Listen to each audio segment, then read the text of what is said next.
Susi. Hindi, pag ganyan ba, mas masarap yung matamis o medyo parang may Actually, hindi sakit? sanay ang Pinoy sa ganitong lasa ng lugaw kasi medyo sweet.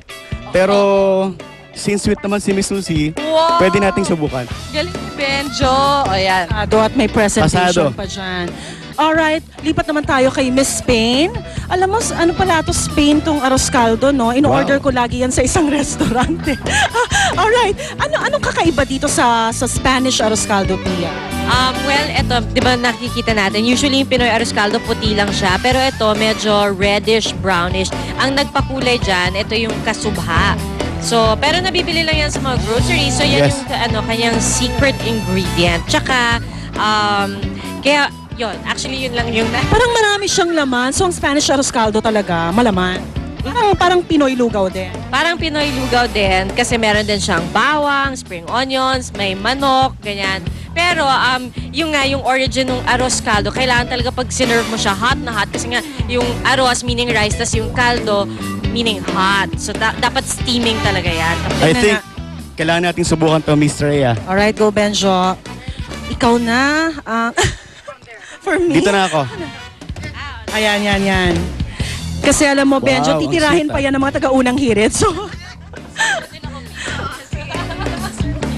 Wow, mainit siya, tsaka delicioso. delicioso! Muy bien, muy bien. Muy bien.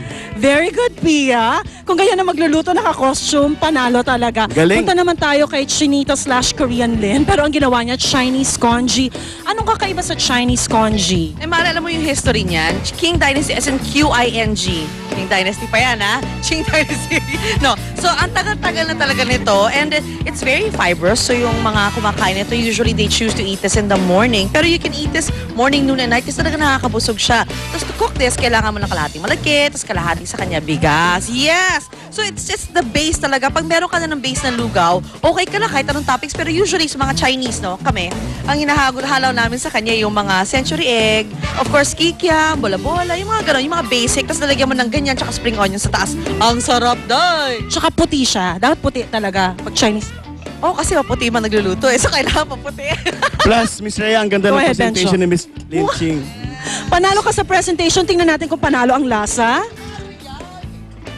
Tikman natin. Oo nga, masarap. May century egg, may mga dumplings. Sige. Alright, titikman na ni Benjo, ang ating lugaw expert. Kompleto.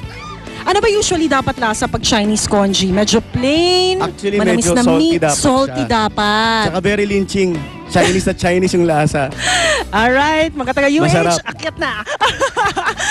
At syempre, hindi papahuli, papatalo ang mga Pinoy. Ito naman yung tinatawag nating Pinoy lugaw. Yes. Na hindi lang pang may sakit, diba? Basta maginaw, malamig ang panahon. Actually, yung ginawa namin is suwak-suwak yung to. exotic version ng Lugaw Republic. Okay. Napakadaming toppings. So, ganyan talaga. Exotic Yes. version ng lugaw We ng have Pinoy. kasi outlets located in Pampanga and Tarlac. Alright. Sometimes, nilolocalize nila yung lugaw. So, may mga mata, tuwalya, and isaw. What makes it different sa lasa compared dun sa Spanish arroz caldo, Chinese congee, and ginawa ni Suzy kanina? Actually, yung lugaw talaga namin is kompleto siya kasi nga lamang loob yung ginamit namin. Aha. Ginigisa namin talaga siya. Saka kompletong rekado. Tsaka may secret recipe talaga ang Lugaw Republic. Bakit ba paborito ng mga Pinoy ang lugaw? Parang Ang staple lugaw pag sa... kasi, ito yung nakasanayan natin mula nung bata pa tayo. Yes. Lalo pag baby, di ba, hindi pa tayo nakakain ng mga solid food. So sinasanay tayo ng ating mga mami ng mga lugaw. Oo.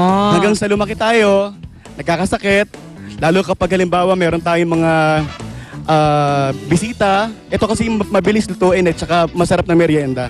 Tsaka Pinoy na Pinoy, diba? Arroz Tama. caldo at usually may kapareha yan Tama. Diba? Meron din kami mga tokot baboy, lumpia, and kwek-kwek. Ayun, ako mga kapuso, pinakita po sa amin sa inyo o sa inyo no ang iba't ibang klase ng lugaw galing man sa iba't ibang bansa.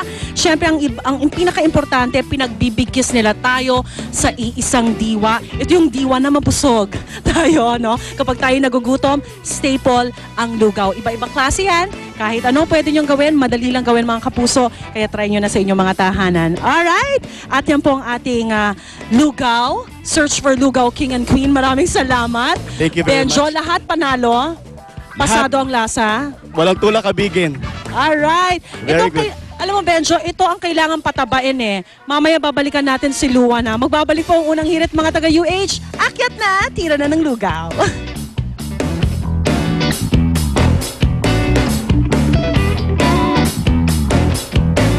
Join the Ace Hardware Davies Paint Eco-Friendly Run on June 27, 2010 at SM Mall of Asia, Pasay City. This event is for the benefit of SM Foundation Save the Mangrove Project. This sports special is brought to you by Ace Hardware and Davies Paint.